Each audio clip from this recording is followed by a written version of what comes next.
We're just about 2.5 minutes until the opening bell on this Thursday morning after a steep two-day sell-off that sent the S&P 500 to its worst two-day performance going back to October of 2020. So a lot of questions in this market, not only about the Omicron variant and the effect it is going to have on global economies and global demand, but also about the trajectory of the Fed, about supply chains. There's still a lot of sort of lingering questions out there. NASDAQ futures right now are off a little bit. Apple certainly part of that after there was a report the company's telling its suppliers that demand for iPhone 13 phones is weakening. S&P now going a little changed after being higher earlier, you guys. And I'm still continuing to watch oil really closely, and this on a report that Russia is talking about a production hike. OPEC, the OPEC Plus nations have been meeting. You see oil down about 2.25%.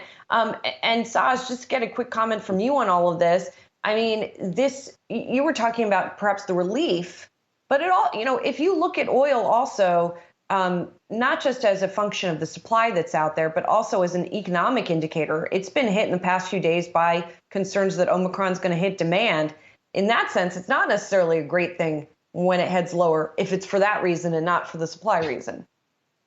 Well, you watch. It's a matter of time, Julie. I have not seen these notes hit just yet from the street, but you will see this, that the plunge in oil prices over the past week and a half, 2 weeks on these concerns, maybe potentially signaling a sharp economic slowdown in the first quarter of next year. And I have not seen this stuff so far, but I'm telling you, I've been around this game long enough to know there are teams at these banks working on notes like this to try to understand and try to position people correctly ahead of what might happen to the economy in large part because of this variant.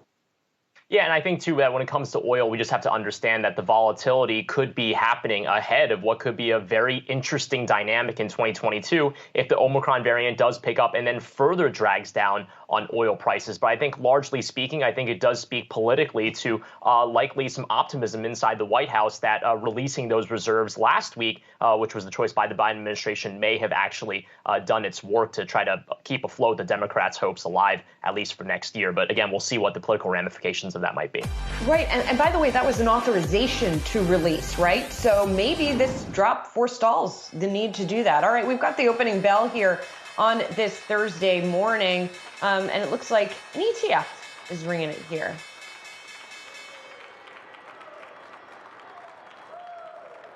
Looks like there's going to be some caps to clean up off the floor of the New York Stock Exchange this morning after the bell. Some celebratory hat throwing there by the bell ringers this morning. And as we get our open this morning, it looks like the S&P and the NASDAQ have not quite opened up yet, although I think the S&P actually is live. We're waiting for the NASDAQ to open up here.